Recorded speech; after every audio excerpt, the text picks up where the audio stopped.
Assalamualaikum warahmatullahi wabarakatuh, teman-teman media dan seluruh masyarakat Indonesia yang saya cintai, saya banggakan.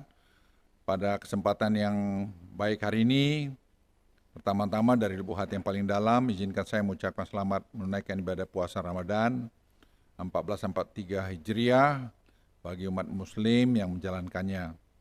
Semoga teman-teman selalu diberikan kesehatan, kelancaran, dan keberkahan dalam menjalankan ibadah puasa di tahun ini. Pada kesempatan hari ini, izinkan pula saya kembali memberikan informasi perihal update penanganan pandemi COVID-19 khususnya di wilayah Jawa Bali setelah kami barusan selesai merapat dengan Bapak Presiden dan Bapak Wapres. Di tengah momen bulan suci Ramadan yang merupakan bulan yang sangat baik bagi umat Muslim, kondisi dan situasi pandemi COVID-19 hingga hari ini juga dalam kondisi yang begitu baik. Bila dilihat secara nasional dalam waktu kurang dari 3 bulan, ini kasus harian telah menurun sangat tajam hingga 97% dari puncak kasus yang disebabkan oleh varian Omikron. Selain itu, kasus aktif secara nasional juga turun hingga 83% dari puncak kasus yang lalu, sehingga sekarang ini berada di bawah 100.000 kasus aktif.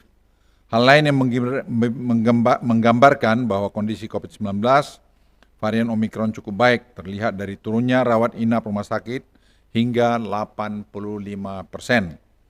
Bor rumah sakit saat ini yang hanya 6%, hingga positivity rate di bawah standar WHO yakni 4%. Jumlah orang yang meninggal pun turun tajam hingga 88% dibandingkan puncak kasus Omikron yang lalu. Dari data-data yang di atas, kami menarik kesimpulan bahwa kondisi varian Omikron di Indonesia saat ini berada pada posisi yang terkendali. Secara khusus untuk wilayah Jawa Bali juga terus mengalami penurunan sangat signifikan dalam semua aspek seperti kasus konfirmasi, rawat inap rumah sakit, hingga tingkat kematian di hampir seluruh provinsi Jawa Bali. Dan seluruh provinsi di Jawa Bali hari ini mengalami penurunan kasus mulai dari 96% hingga 98% dibandingkan dengan puncak kasus Omikron beberapa waktu yang lalu.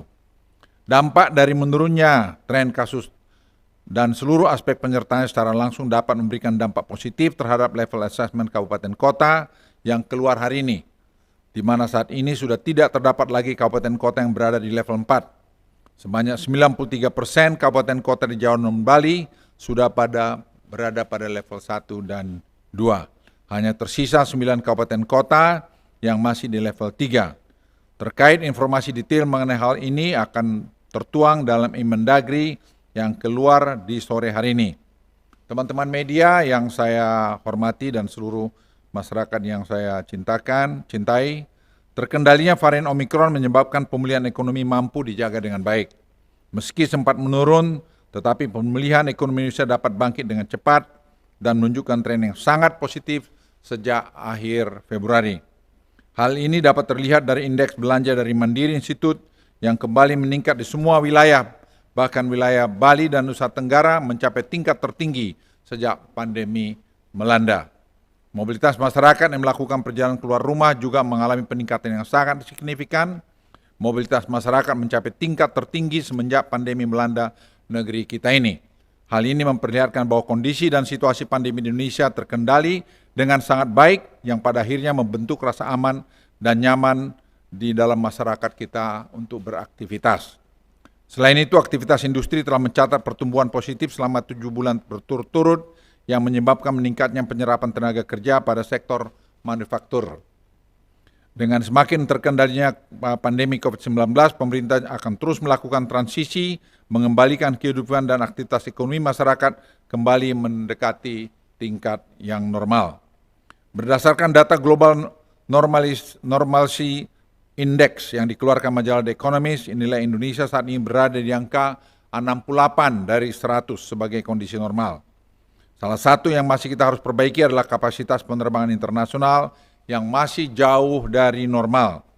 Untuk itu, pemerintah akan melakukan langkah-langkah antara lain, membuka bandara internasional diantaranya Yogyakarta, Medan, Makassar, Pekanbaru, dan selain itu kebijakan visa akan terus direlaksasi mendekati aturan sebelum pandemi. Aturan anti-tes PPLN masuk Indonesia juga akan kita relaksasi hingga jumlah penerbangan yang masuk dapat meningkat tanpa menyebabkan penumpukan di bandara. Untuk detail mengenai ini akan dituangkan di dalam surat edaran Satgas yang akan segera dikeluarkan. Teman-teman media dan seluruh masyarakat Indonesia, penggunaan peduli lindungi dan vaksinasi masih menjadi alat utama untuk menjaga peningkatan kasus COVID-19 di tengah pemulihan ekonomi dan mobilitas yang sedang berjalan. Untuk itu pemerintah meminta secara khusus kepada seluruh Forkominda seluruh Jawa Bali agar terus memaksimalkan capaian vaksinasi dosis kedua dan booster. Sejak diumumkan sebagai salah satu syarat mudik Idul Fitri tahun ini, laju vaksinasi harian untuk booster di seluruh provinsi Jawa Bali mengalami tanda-tanda peningkatan yang cukup tinggi. Untuk itu pemerintah akan terus mendorong untuk menjaga momentum baik ini dan memberikan kemudahan pada masyarakat dalam menjangkau gerai-gerai vaksinasi. Pemerintah juga akan melakukan pelaksanaan vaksinasi yang dilakukan saat selesai tarawih dan tempat publik lainnya seperti stasiun, bandara, terminal, bis, pusat keramaian, dan tempat-tempat pelaksanaan mudik bersama. Hal ini dilakukan semata-mata untuk tetap menjaga momen pandemi dalam kondisi yang baik ini. Dalam kesempatan yang baik ini, pemerintah mempersilahkan masyarakat untuk dapat melaksanakan ibadah selama bulan suci Ramadan dengan tetap menerapkan protokol kesehatan yang ketat, yaitu penggunaan masker dan juga melakukan pengecekan suhu dan memastikan tempat ibadah memiliki saluran udara ventilasi yang baik. Selain itu, pemerintah juga membagikan masker dan sabun pencuci tangan kepada masjid-masjid untuk dipergunakan masyarakat yang sedang menjalankan ibadah Ramadan. Pemerintah juga akan memohon kepada Forkominda dan pengelola mal dan restoran agar tetap menegakkan penggunaan peduli lindungi di mal, restoran dan kafe, terutama pada saat mendekati periode jam buka puasa.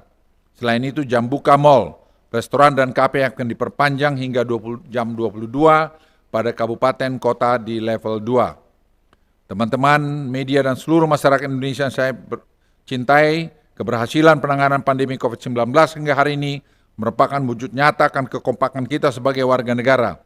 Segala langkah strategis yang akan diambil, yang sudah diberlakukan tentunya akan menjunjung tinggi prinsip kehati-hatian. Jangan sampai perbaikan yang sudah kita capai, susah payah kemudian menjadi sia-sia. Sekali lagi, pemerintah belum sepenuhnya puas dengan capaian di atas. Untuk itu, pemerintah akan terus bekerja menuntaskan dan keluar dari badai pandemi ini. Pemerintah juga terus berharap agar keterlibatan, peran serta juga kesadaran masyarakat hari ini berperan penuh dalam terus menjaga protokol kesehatan, utamanya dalam melakukan penggunaan masker, agar kita semua dapat segera keluar dari badai pandemi ini. Di akhir kata, marilah kita semua terus berusaha dan berdoa. Semoga Tuhan yang Maha Kasih senantiasa memberikan kesehatan dan keselamatan pada kita semua, dan kita bisa keluar dari badai pandemi ini. Sekian, terima kasih. Wassalamualaikum warahmatullahi wabarakatuh. Silakan Pak Menteri Menko Perekonomian. Terima kasih Pak Menko Marinvest, Pak Menteri Kesehatan, teman-teman media cetak, elektronik, dan masyarakat yang kami banggakan. Pertama kami laporkan terkait dengan perkembangan luar Jawa Bali. Secara nasional, reproduksi kasus efektif di kita ini membaik satu pekan terakhir secara nasional menjadi angkanya 1. Kemudian di luar Jawa Bali, yang masih di atas 1, 1,01 adalah Nusa Tenggara, Maluku 1,02, kemudian Papua 1,01, sedangkan yang lain sudah di level 1.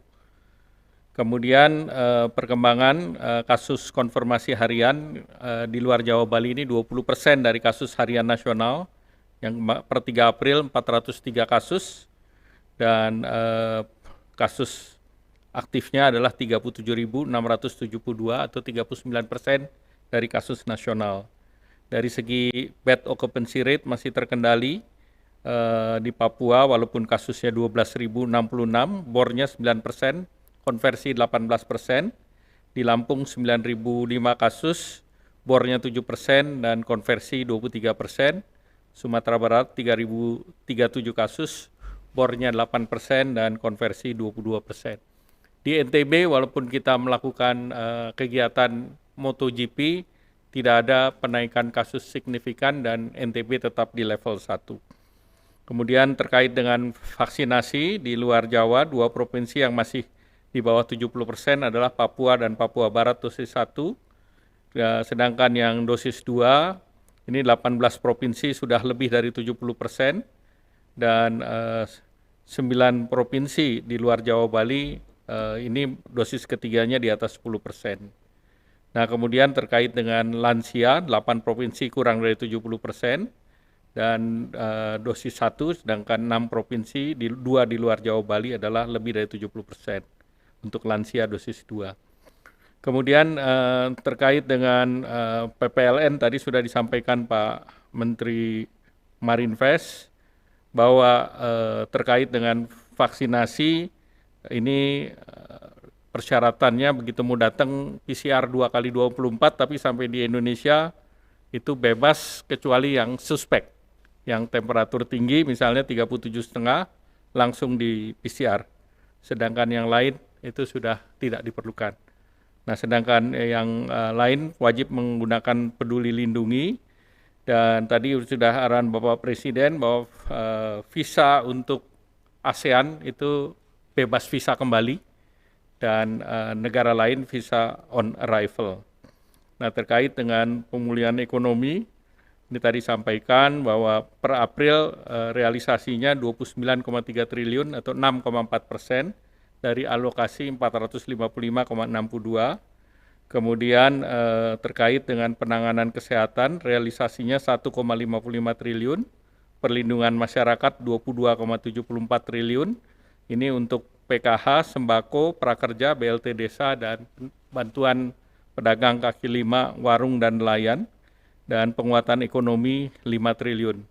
Jadi ada arahan Bapak Presiden terkait dengan program bantuan subsidi upah, di mana ini akan terus dimatangkan bantuan subsidi upah untuk 8,8 juta tenaga kerja dengan gaji yang kurang dari 3 juta. Nah, ini sedang dimatangkan, kemungkinan dalam waktu dekat akan diumumkan. Demikian, terima kasih. Wassalamualaikum warahmatullahi wabarakatuh.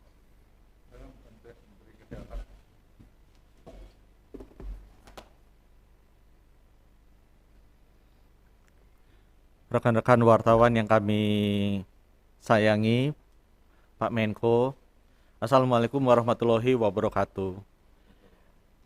Seperti tadi disampaikan oleh Pak Menko, kondisi penanganan pandemi COVID-19 di Indonesia sudah jauh membaik. Indonesia menjadi salah satu negara yang secara relatif jauh lebih baik dibandingkan negara-negara lain, termasuk negara-negara tetangga kita. Tapi pemerintah tetap berhati-hati karena pemerintah menyadari bahwa lonjakan kasus yang tinggi selalu terjadi dengan adanya varian baru. Sehingga kami selalu memonitor varian baru yang ada. Pemerintah menyadari bahwa lonjakan kasus yang ada di Eropa dan juga di Cina itu disebabkan oleh varian baru yang bernama Omicron BA2. Varian ini juga sudah masuk di Indonesia dan sudah menjadi varian yang dominan di Indonesia. Kami beruntung dengan kondisi imunitas masyarakat Indonesia yang cukup tinggi, sehingga varian baru ini tidak menyebabkan adanya lonjakan kasus di Indonesia. Berdasarkan kondisi seperti ini, pemerintah merasa yakin bahwa kita bisa lebih melakukan aktivitas secara lebih bebas. Bapak Presiden sudah mengumumkan bahwa setelah 2 tahun masyarakat Indonesia boleh kembali menikmati bulan Ramadan ini dan juga mudiknya. Otomatis jangan lupa bahwa yang belum vaksin atau vaksin baru sekali tetap harus tes PCR, yang sudah vaksin 2 kali masih perlu tes antigen, dan yang sudah vaksin booster lengkap tidak perlu tes apa-apa. Jadi dengan demikian pemerintah tetap berhati-hati, kita tetap boleh melakukan ibadah puasa dan juga mudik, tapi juga harus dengan melengkapi dosis vaksinasinya. Kita berharap bahwa dengan adanya perbaikan kondisi COVID-19 ini, masyarakat makin menyadari bahwa tanggung jawab kesehatan terhadap pandemi ini ada di tangan kita masing-masing. Selama masyarakat semakin siap menyadari apa yang harus dilakukan menghadapi pandemi ini, itu akan menunjukkan bahwa kita siap untuk bertransisi dari pandemi menjadi endemi nantinya. Terima kasih. Wassalamualaikum warahmatullahi wabarakatuh. Terima kasih.